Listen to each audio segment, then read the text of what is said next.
introduction because she has been representing our interests here in Fort Wayne, Indiana, and the county. She's on her 5th term. Kathy, no matter how many times you do it, it still gets you. So for all of you that have the fear of public speaking, don't, because it happens to everybody. Supervisor Kathy Long is currently serving her 5th term on the Ventura County Board of Supervisors, representing the residents of the 3rd District, out of an 18-year career of public service as a county supervisor. She's the vice chair of the Board of Supervisors for 2014, and she serves on a number of boards and commissions, including being the treasurer of the Economic Development Collaborative of Ventura County Board of Directors, co-chair of the Regional Defense Partnership for the 21st Century, and chair of the County of Ventura Medical Oversight Subcommittee. Additionally, Kathy represents the Ventura County Board of Supervisors on the Executive Board of California State Association of Counties. She's involved in a number of service and pneumonia, you stay out of ERs, there's lots of value to having a healthy community. And the last thing is pension reform, and it will certainly be an ongoing thing for all of us, particularly in municipalities where we all have employees, we have pension programs, public pension programs, and we have challenges with that. Ventura County is one of 20 counties that we're 37 Act counties. We were formed by state law and have our own employee retirement funds.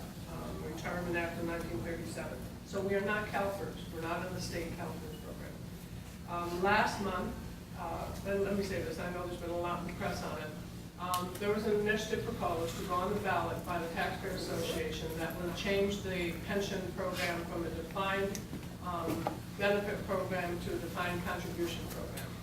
And we held lots of public hearings on that. We had to get the money put in to start the cleanup of these sites. I feel our site should be a priority because of its toxicity that way to the ocean, and and surrounded by the community. It needs to be removed. Well, the Rocketine site too is also. Yeah. I think that's what's sticking out. Yeah, that probably does. That does have more risk. One of the things that the EPA early studies have, as they put testing sites around the property, they have confirmed there hasn't been any leakage into our groundwater, or so there hasn't been that, but it still needs to be removed. Yeah, Tony. Kathy, talking about the sand on the beach, wasn't Assemblymember Joe Brown helpful in getting that $2 million from the state? Yes, and getting that to basically armor the beach so that it would slow the erosion down. Coastal Commission doesn't like arming of beaches. You get big waves as Juanini has had. You see some of those rocks are tossed around. So it was a good temporary fix, and it really was Hannibal Jackson also and Doss Williams. I mean, it took a team to do that because it had to pull some extraordinary money from resources, but it helped to secure it, and it's probably I think we've been fortunate, even though every time the tide raises or the waves come up, we just go, but how many days till October 1st? Get it done. Get it done. New fiscal year. That's right. Other questions? Yes. I have a question for you. My family's lived here for approximately 45 years. So we've seen the development in this area. And you're talking about developing Mormon Beach. I think that's great. But I think one of the things you seem to be missing as a county is really taking advantage of the business opportunities you have in Channel Islands Harbor. When you look up the road, you look at the Ventura Marina and what it does, and you look at what's happening in the Channel Islands Harbor. I do some public relations work that basically helps promote the Channel Islands Harbor. And a lot of the people I talk to when I'm out there doing it, they're embarrassed at my Fisherman's Award. And they can't figure out what's going on. I think we're missing a big economic opportunity at Channel Islands Harbor. I think you could do more with it. Well, one, I agree with you that there's an economic opportunity, and then I'll tell you where we are on that. One, that harbor has historically had its cyclical strengths and weaknesses. When I first came to the county, fishermen's work was still, pretty thriving. It clearly needs a reinvestment. And so unfortunately what had happened is that the board, prior to the recession, had selected a developer to go in and redevelop, particularly Fisherman's Wharf, but also the Casa Serena, the lobster trap restaurant, that area. And there has been some reinvestment in the apartments that are along the peninsula. The developer who signed on, frankly, couldn't make it happen. He just couldn't weather the recession. During the recession, the occupancy at hotels had gone down. There wasn't a market for new hotels to be built. A lot of economic drivers that really stopped everything in the harbor. Just in the last, I want to say it's in the last year, I'll just say in the last year, we have a new contractor who is now looking at what is the capacity that would fit in that footprint. And as you know, the community around there was very sensitive to traffic and making sure it's compatible and that there's a true investment there. And so that work is underway. And what was proposed with the prior developer, upwards of 600 units, is probably not going to be the footprint there. And it was a proposed mixed use, which is of interest to all of us, to have some more vibrancy with some businesses and some waterfront promenade. One of the things the board has done in this period of time, though, is to go through the Coastal Commission and get a public works plan updated and approved.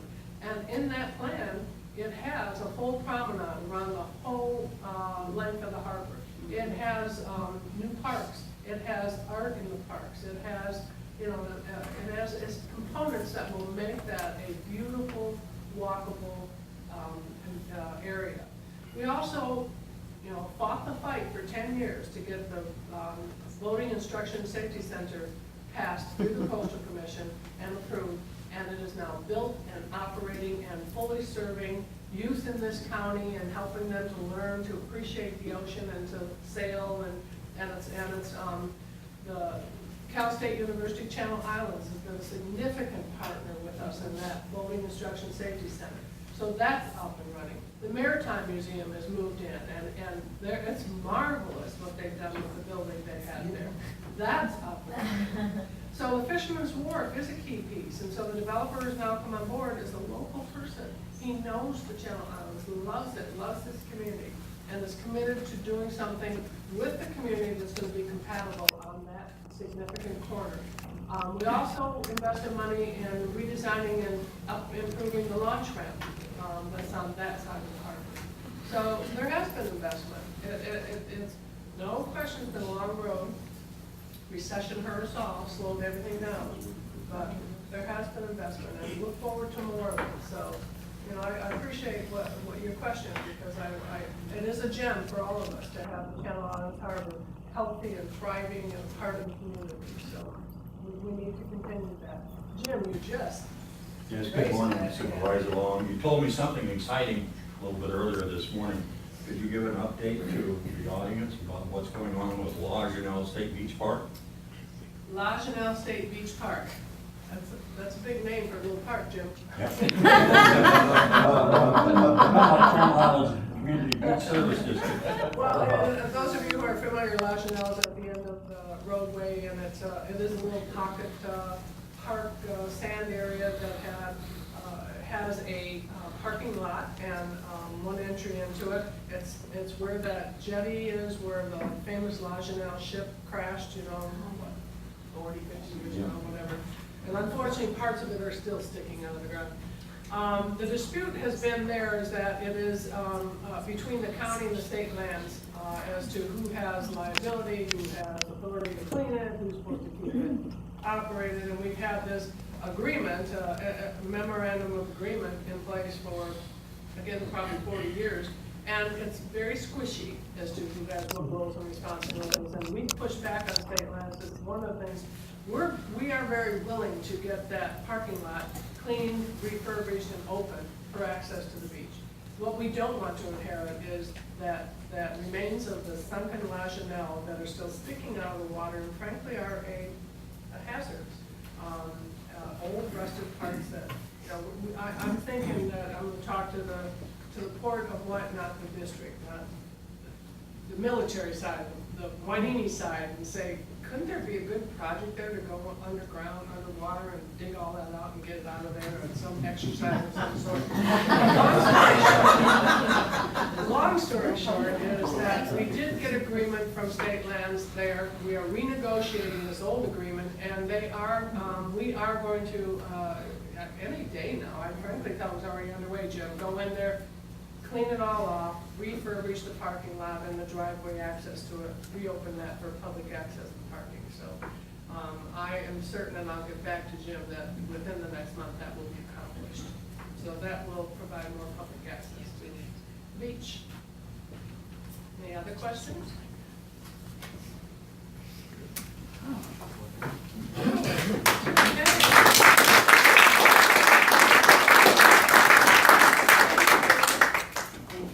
Always a pleasure.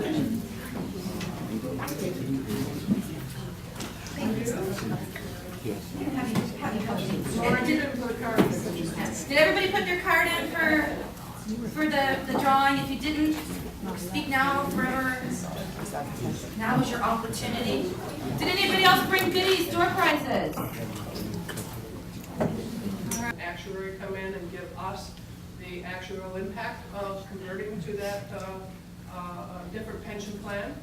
And at the end of the day, we legally challenged that initiative because we felt it had two weaknesses. One was that the board, by constitutional language, had full authority over our budget, and second was that we were formed by a 37 Act pension program, and only the legislature could change that program from what was, again, a benefit program to a contribution program.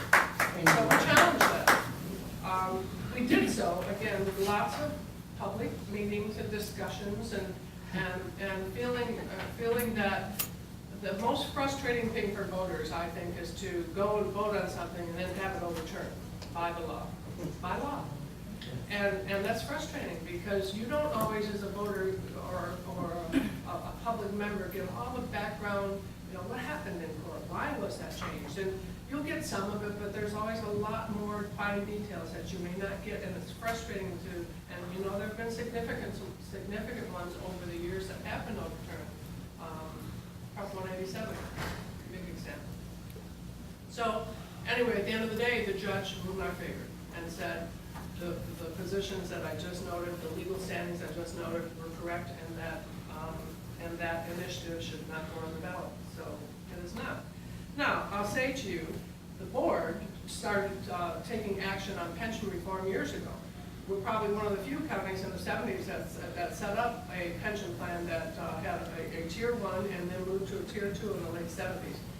And that, of course, had different compensations for the employees who came in under those programs. Then there was a request by law enforcement to have a 3 at 50 benefit back in the I should know this since it was a significant campaign issue. And the board fought that back and said, no, we're not going to grant that benefit to law enforcement. We value law enforcement, but it was a benefit we couldn't afford. Other counties who have done so are facing significant pension obligation bonds now, have had to finance their way out of that obligation, and some counties like San Diego gave it to all employees, not just law enforcement. Anyway, we did not. We fought that battle, and we won that battle, and that has served us well in, again, what our pension obligation responsibilities are. So today, our liabilities, our pension liability fund is the highest funded in the Tri-County region. We're at a 79% funded liability, pension fund. Top 3 funded liabilities among the 37 Act counties. We have top 3 strong, one of the top 3 strongest in our funding. And preliminary results indicated last fiscal year that the pension fund earned the highest returns over the past 20 years. We moved when the pension when PEPR was passed by the governor, which is the statewide pension reform measure. We moved quickly, went to our bargaining table, and say, you're going to have to pick up a share of your pension, why don't we start the conversation now? And we were, within a year, we were able to get 3% pickup by county employees. They stepped up to the plate and they said, we understand this will be a responsibility by 2017, 2018, so, but it was more than that. And there's always a give and take, but they stepped up to do that, so that helped considerably. So all of that, there were also things that were done by the state law. It said employee pickup, no spiking. So there's no where you hear, you'll hear that an employee moves into a higher paid position to get that last year's spiked pension salary. And Pepper says you cannot do that, so last 3 years that we calculate. And Pepper also put a cap on pensions. So in the future, now you may hear yet, because there are still county employees who are going to be retiring, who have been with us for a long time at a high salary, and they'll be retiring with high pensions. But over time, you won't hear any more of that, because with the state Pepper law, it puts a cap on those pensions. So that the cap is, I think, for law enforcement, it's 134,000, and regular employees no more than 110. It does put caps on that. So we're in a good position. We've navigated those challenges, and the fiscal year looks good. And as I said, we will move ahead. We got a season here that really says to us, let's all eat pumpkin pie, watch football, and drink apple cider and rum in it. Celebrate the beginning, and we really have to take time, I think, always in our lives to really look at our accomplishments and our satisfaction with life, and how we feel about our community and our neighbors, and appreciate. We live in paradise. Appreciate where we live and what a great place it is. 5 things that are on my list of celebration, and I know you'll share them too. The Purple Heart Trail is the first. Last year when I came here and I talked about the Purple Heart Trail, that we were working with Hennepin Jackson and the state to get designation along the 101 for a Purple Heart Trail, and we needed to raise some funds to get that accomplished. Well, we did raise those funds. The signs are being manufactured any day now. Any day now. CalPEDS will have them ready to have them installed. There will be one as you come into the county from the headed south, and certainly one as you enter the county headed north. And it will honor and show respect for those folks who served our country. And we have lots of Purple Heart recipients in this county because we have this wonderful base, and we have folks who they've served their country and they've served at this base, and they decided to stay in our community. So we thought it was important to do, valuable to recognize that. So I look forward to really having real signs up. Our Ventura County Library system is one of the best, I think, and I have to stop and acknowledge Beverly, who's just been such a strong advocate for the library here in Portland. Very and Murray Rosenblum, you all know Murray, and he continues to be a strong supporter. The library is celebrating its 25th birthday this month, and the Portland Union Chamber and the library is a gem in our system, I'll say that, and I'm grateful for all of the work of the advocates like the friends.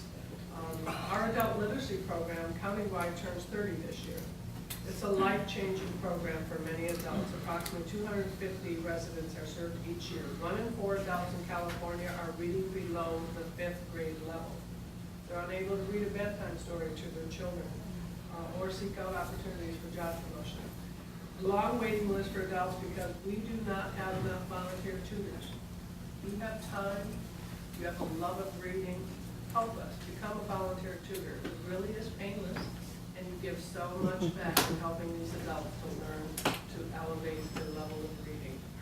It's never too early or too late to read and to help. If you're interested in volunteering with the adult literacy program, or would like to build up your literacy skills, contact our Ventura County Library. We hold tutoring sessions at the Port Hueneme Library 2 nights a week.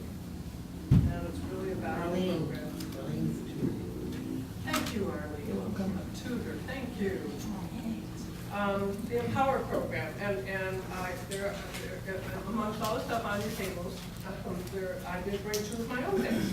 The Empower program on the Central Coast. It's a tri-county Ventura, Santa Barbara, San Luis Obispo program, helps homeowners overcome obstacles to make energy-saving improvements to your home. They actually have, free of charge, because I've used it, a team of folks who are experts. They come into your home, they walk around, they go up in the attic, they look at how your home is set up and where you're losing energy, and they give you recommendations on how you can improve and secure your home so you're using the best use of energy. One of the simple things we had to do, which hadn't been done in years, was the attic, putting in different insulation and closing off some holes and things that occurred, and it was a wonderful program. It is a program that is made available to all residents. It is a reliable, trustworthy program funded in part by California ratepayers. You pay public goods charges, and every one of your utility bills. This is a way of bringing that money back to Ventura County using these programs, this Empower program.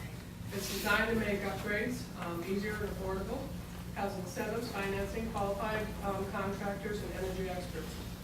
Partners with Energy Upgrade California, California Solar Initiative Program. Financing is by local credit unions like the Ventura County Credit Union. This has a home right here in Fort Hueneme. And unsecured loans are low rates, flexible terms, up to 15 years to achieve manageable monthly costs. Excellent program if you're ever thinking about solar, or you really just want to have an energy analysis done in your home. Check into this program. It really is a good program. Community development. The County of Ventura is currently seeking community input for the development of a new 5-year community development consolidated plan. Again, another brochure on your table. And it's the first time this has been a concentrated countywide effort to do this, establish a countywide vision of unmet community development needs, such as focuses on basic needs like food, shelter, and employment. The outreach being done here is to identify the commonality among neighborhoods and community development priorities. Most every community has a community development person that looks at the state or federal funds that come through to really help folks who need help. There's a workshop tonight in the city of Ventura, Foster, and this is available to you. We've received a number of survey feedback from Fort Hueneme residents, and the more input, the better on what the needs are in the community. So let your folks and your neighbors know, and make sure that they're aware of these workshops and see how we can help to improve our consolidated plan and fair housing opportunities. Last thing I'll talk about is the Ormond Beach Development Project, a true gem sitting there. I think most of you are very aware of Ormond Beach. And Ormond Beach is going to be the big eco-agritourism attractions in the county of Ventura, along, I think, in the state of California, with what is now a vision to have the Ormond Beach wetlands restored, and to have with that a sustainable programs and investment in the Ormond Beach corridor that will bring tourism and will reinvest in this area and have sustainable funding for the restoration of Ormond Beach. Working with the Ormond Beach Task Force and the State Coastal Conservancy, the Ormond Beach wetlands combined with the Lagoon wetlands will be the largest coastal wetland in Southern California and expected to become a national wildlife refuge. The Coastal Conservancy is assisting the preparation of a consensus master plan for 236 acres of private land north of the Ormond Beach wetland footprint, but in the historical footprint, actually. And the proposal has really ratcheted up in that it's now bringing in a great interest from UC, University of California, to invest in a research and on-site campus on the edge of the Ormond Beach wetlands that will provide research and economic opportunity for continued research on agriculture, on wetlands, on the habitat. And with the university having a footprint there will be other amenities. And this is all out in the community, asking for community input. Workshops are taking place. And it is to look at what potential other opportunities on this site to provide both office space space to facilitate green technology, agriculture, ecology, and sustainable business incubators on this footprint. Very excited to have the UC interested in this site. So the economic development strategy is being worked with the Economic Development Collaborative, Venture County leaders of the city of Oxnard, the California Director of the Department of Education, and the Director of the UC Hanson Trust, Christopher Smith. Significant local interest by many others, and I encourage you and certainly the chamber and the city to have a presence at these meetings, these workshops. It's going to take money to, have this center, this focal point, this attraction, and that money's going to have to come from a variety of partnerships. So it's it'll be a gem. It already is, but it will be a long-standing gem for all of us in this region. So it is a project that truly has been the last thing, I said the last thing, but the last thing, I think, is the Channel Islands Harbor Sand Replenishment Project. I'm going to talk about that because it has all been about sweat, tears, and the sea. You're keenly aware that you are keenly aware of the city of Fort Whitney and the residents, the damage that's been done because of what has been a Army Corps of Engineers project historically for decades, and the reduced level of sand dredging that's taken place over the couple cycles that finally has had a very negative impact on the beach here in Fort Whitney. But I'll say there's been an incredible effort and testament to all those who've worked on this to really bring to fruition, and I'm going to give Congresswoman Julia Brownlee a strong kudos and appreciation for what was a lot of behind the scenes work and direct communication with the President, working with the Army Corps, to really bring in what we need to do to dredge the sand and get the amount of sand necessary to restore this beach, protect our infrastructure, and get this beach back where it needs to be healthy. The project will dredge now over 2 million cubic yards of sand, the largest dredging project in the history of the Channel Islands Harbor. It is on track to start October 1st. You should go down, I'm sure you all will go down to see it, because it's, again, one of those things where they put this under the ground, right, Bob? You explain it, they suck all the sand up over there in that sandbar on the Channel Island side and bring it over here. $14 million project. And less than 10% of the total dredge amount will be going to Silver Strand.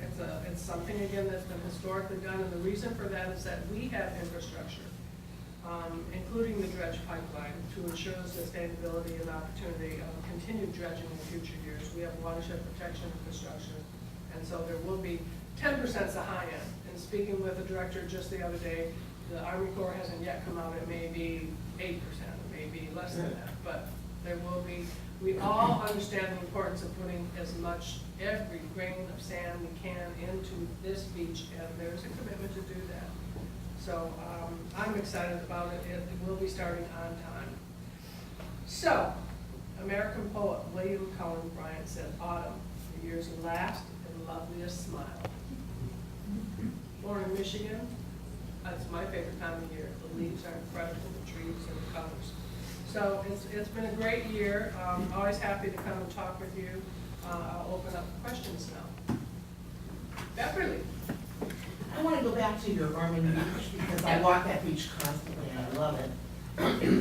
We still have that howler, don't we? Yes, we do. What's going to happen with that? Well, the EPA, as you know, has been doing the study on it, and they have to be very thorough, and that should be, I think, end of the year. Anyway, the study is to look at the slag heap and to really say, okay, what damage has it done, what contents does it have, what opportunities do we have for removal of the slag heap? Because I have said, and probably everybody in this room, not only do we want the Helico site itself down, that old ugly, what's left of that structure, that's slowly deteriorating, but we want the slag heap removed. And Ormond Beach feels the same way, and all of the leaders who are working on the restoration of the wetlands say, yes, we have to get that out of there. Interesting is, as resources and time has changed, what was considered waste and risk in the materials in that slag heap. Now, interest of whether there's a mining opportunity with product to Really? get it removed. Now, Oh. I don't have any, any hires yet, or any, because. Magnesium is Yeah. a big thing. But it's like anything else. What we used to throw in the away in the landfills now become product in many cases. So that would be the ideal, to find some private sector industry person who would love to just take all that out of there because there is value in it and help us get that thing done. So 2 tracks, the EPA study needs to get done. It's already designated a Superfund site, so there's no question of that. There hasn't been any money in Congress and the Do Nothing Congress. Business organizations including Chambers of Commerce, American Red Cross President's Council, and Boys and Girls Clubs of Camarillo Board of Directors. She was most recently honored as Legislator of the Year for 2013 by the Chamber of Commerce Alliance of Ventura and Santa Barbara Counties. 26-year marriage. Do I need to say more? My friend.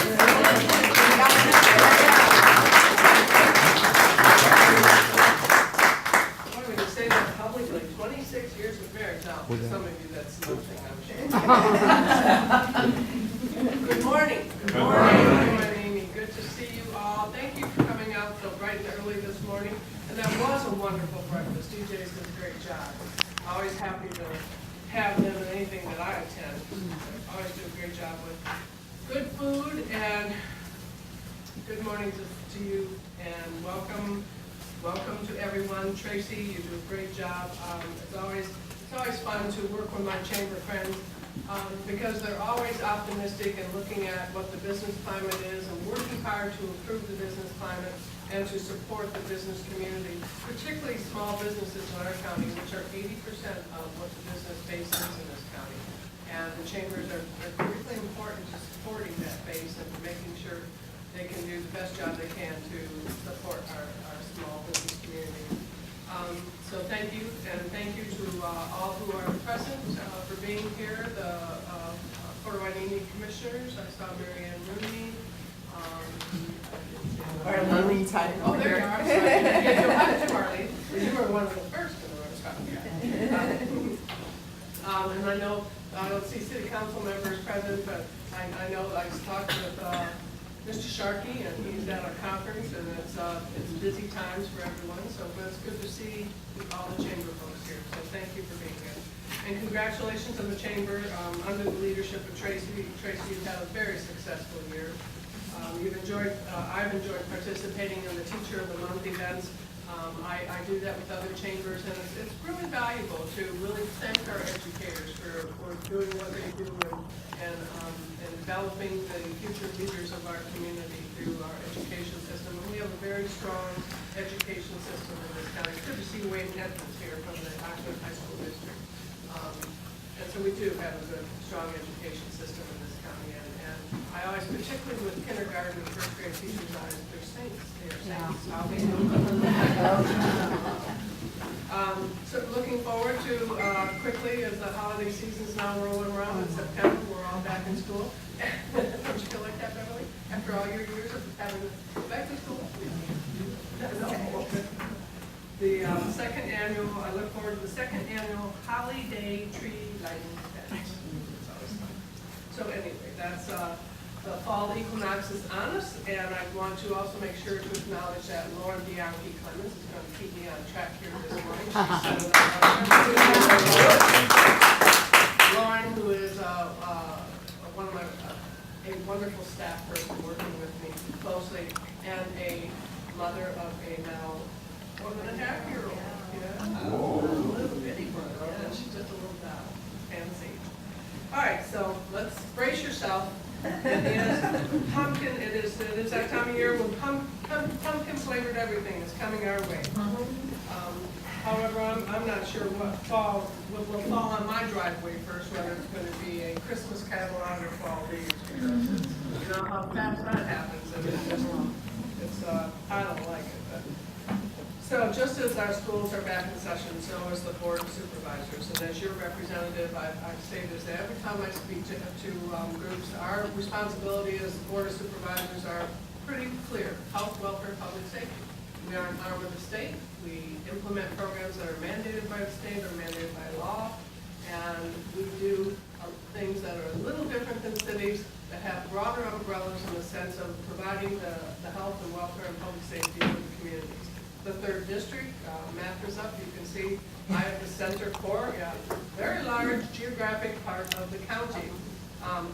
We all have same equal population for census and decisions, but geographically I represent almost 5 cities, and the furthest reaches of the county all the way over to Lockwood Valley, lots of trees in between and lots of places. So that's really district, 3rd district in the county of Ventura. So, I'm gonna ask you some questions. It's not a test, but let's see if it works. So, what year was Ventura County established? We were counting on John Sharp. John would know. Yes. 1873. So, yeah, we've got some history with our county. Of the California counties, what does Ventura County rank in the terms of geographical size? And I'll tell you, there are 58 California counties. Okay, we rank 26. We're a coastal county, and of course having a forest makes us big geographically. But what's our ranking in terms of population?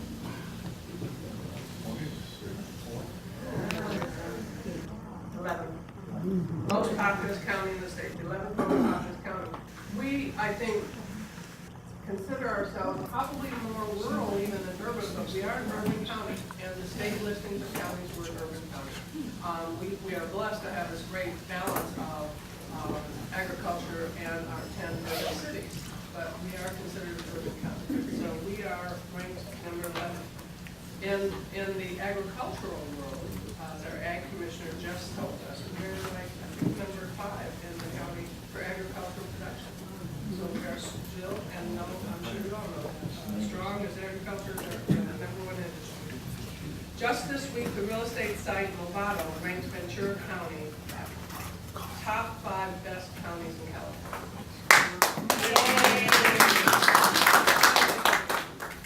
So with our 10 incorporated cities, the county of Ventura represents, of course, the unincorporated areas, but in those program areas that umbrella over the entire county, we interact with all of our cities and do our very best to make sure we're supporting the common constituencies we share and the residents of this county.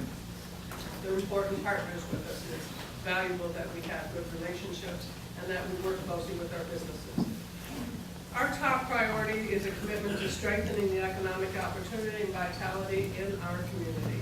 Our major industries and economic drivers, certainly the economic drivers, not employers. The county of Ventura is one of the big employers with over 8,000 employees. But the economic drivers certainly are our biotech industry, Baxter and Amgen. Agriculture still is the number 1 industry. Certainly naval-based Ventura County is very strong economic engine for us. The Port of EPA, the special district and the economic vitality of the port is invaluable to all of us in the county. Tourism is a growing economic engine for us, and I'm going to talk a little bit later on a couple things that are working there. Finance and growing business incubators.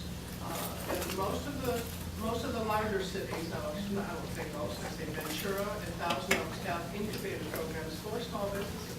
So if you're a small business and you're not a home-based and you want to have an actual office and a footprint, you can go under like an umbrella of a business structure, go in and get the support services you need to get your incubated business up and running.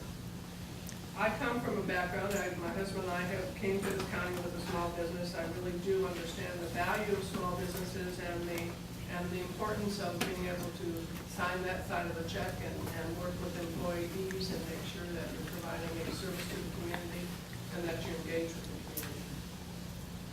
Another priority to maintain a balanced budget. Number 1 thing for any municipality, maintain a balanced budget, where revenues and expenses are in check and the quality of the services for our residents are as strong as they can possibly be. And again, as I said with the counties, that begins with the state. We have a constitutional responsibility in working with the state to provide federal and state mandated services to the public. In responding to local needs, we manage those directives. Yes, that's what we do. That's what we balance. We balance the dollars that are sent to us by the state, and we balance the legislation that's passed down to us by the state. And as we're fully into the election season, we're looking at the initiatives that are being proposed at the state level. In November, there are some significant ballot initiatives that will be before you as the voters, and you'll have, and they will have an impact on county government. I know that a lot of you are very disappointed that one that didn't make the ballot is the one to break the state up into 6 different states. Again? Yes, again. That would have been interesting to say the least. But nothing speaks more to what is on the forefront of our agenda than water.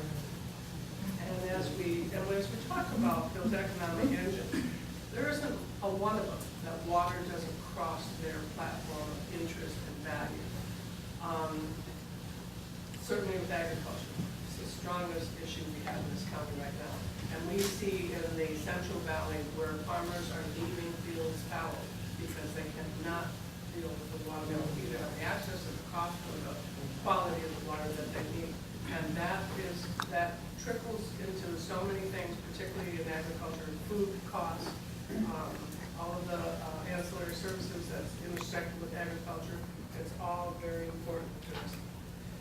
Our region benefited since 2007 from $62 million worth of grant funding that came from the last 2 voter-approved water bonds, funding 25 projects across our county. And as was mentioned, I serve on the executive board of the California State Association of Counties, and in that capacity, we took a position to support Proposition 1, which is a ballot initiative. It's the water bond, $7.5 billion water fund. That's what the beat. We supported that for some of the reasons I've just mentioned, but there's no question there is a direct value and benefit from that water bond to all of us in both the areas of supply and the areas of additional conveyance, in improvement, and particularly in our county through the integrated water management plan. That's where we've been able to access those grants and put those 25 projects on the ground. So take a good look at that water bond, $7.5 billion. It is significant, but it will be great value. It is not tied to the tunnel project. That is a whole separate, you've got a turbo pass, but it's not tied to the tunnel project, the Bay Delta proposed tunnel project. It's not. 7.5 billion, it goes for some storage, but mostly improving the quality of the water, dealing with habitat restoration, and that. So if you have a half a glass of water in front of you, the question is it half full or half empty? Are you an optimist or a pessimist? And I conclude if you drink the glass of water, you're a problem solver. I'm really proud to serve in this county and work with a dynamic board of supervisors, really looking to solve problems. And again, our 5-member board oversees a budget that is $1.88 billion this year, up 4.2%. Our budget includes enterprise funds such as the Fire Protection District, the Watershed Protection District, county hospitals, and other smaller water districts, small water districts. So with the budget, we have required by law to restructure and balance every year, and we have been. We have had no significant budget cuts. Our reserves have increased again this year. We have implemented a few years ago a Lean Six Sigma project for all of our county departments, and I'll tell you that we have had significant savings over the last 3 years of $31 million in real savings because of how the departments look at the process. How do they take one piece of paper and move it through the system? And how do you take what may have been a 12-page form and make it a 1-page form? Things like that, and they do make a difference. We have long-term credit rating, Standard & Poor's AAA, the highest rating for a county of our size in our budget. Moody's, AA1, Fitch, AA+. The rates and fees have been generally flat. And to business, that's important because they are the ones who generally pay the rates and the fees for services rendered. And so to keep those flat over these tough economic times, I think we've done a good job of that. We have made investments in technology and infrastructure. You've heard the biggest public works project underway right now is the hospital replacement for Ventura County Medical Center. It's a $305 million project. It is fully underway. Take a ride up on Loma Vista, one of the largest cranes I've ever seen in my life. Currently doing, and Bob, you love this, the engineer that you are, doing the, you know, those things that make it safe. Pillars? It's interesting what they're doing a little differently, but anyway, and then we also invested $19.7 million into an integrated property tax system to upgrade that. And so we do look at not just standing still, but making investments to improve the future for the county and the services. As chair of the Medical Oversight Committee, I've been very happy to see some recognition come our way. Recently, the Ventura County Public Health Department was the first in the state in California to earn the prestigious designation as the National Public Health Accreditation Board. There was certainly a lot of effort by public health. It was a 2-year process. They met standards related to 97 performance measures in 12 areas such as emergency preparedness, outbreak surveillance, public outreach regarding health hazards. And then we were recently told, and this made the front page top of the whole of the local paper, that our medical center family residency clinical training, our residency program for the hospital that's been there for 45 years, is the #1 in the nation. So every year when we open up for the residency, we'll bring on a new group, 10, 12, and 15. The competition, 300, 400 applications for it. That speaks volumes to what we're doing at the medical center in the way of residency interaction and exposure and experience that they gain from working in the hospital system and working in our clinics and, of course, growing our own. We've been very successful at having those programs and getting residents to stay here in the county and continue to work with us, which is very important to do because physicians are going to be harder to come by. So I'm confident we're in a strong financial position. Obviously, you always have to remain vigilant and watch your back pocket with the state of California. So we do that. The challenges ahead will continue to be the public safety realignment, which was enacted in 2011. And that is the area where the state had to lower the population of the state prison by federal law, 3-judge panel that says you'll lower it, we're going to must lower the capacity at the prisons. And so what the decision made was to look at the release of low-level offenders to the county jails and or to probation and send them back to the community from where their residency was and is. And so that's been underway since 2011. There's a full board called the CCP. It's made up of the CEO and the head of probation and the sheriff and the district attorney and our behavioral health director and others and the community. And particularly the faith community and the nonprofit community that's interested in how we can help these folks who come back to our community get housing, find jobs, get skills, and not to reoffend. So that has been fully underway. At the end of the day, we were looking at probably 1,600, 1,700 inmates coming our way. It hasn't all been at once. They're slowly coming back as their terms have been, they're supposed to be within their last 5 years. We've had a couple that have come that have been more than that. So long story short, it's a challenge. It will continue to be a challenge, and our law enforcement teams are top-notch in this county, so I feel strongly that they're on top of it, so there's not a question of safety to the community. Low-level offenders, particularly when they're coming back and they know if they obviously don't reoffend, they don't go back to prison because they're strictly monitored and watched. They're back in jail. But there's an expense to that, and the state shifted that to us. So we are watching that, working closely with the state on it. The other, of course, is the Affordable Care Act, as that rolls out in all of our communities and businesses and individuals. Experience and the cost and how to manage that and to make sure that we as a county are serving in our role with the Affordable Care Act. We are both an employer and a provider, and we have responsibility.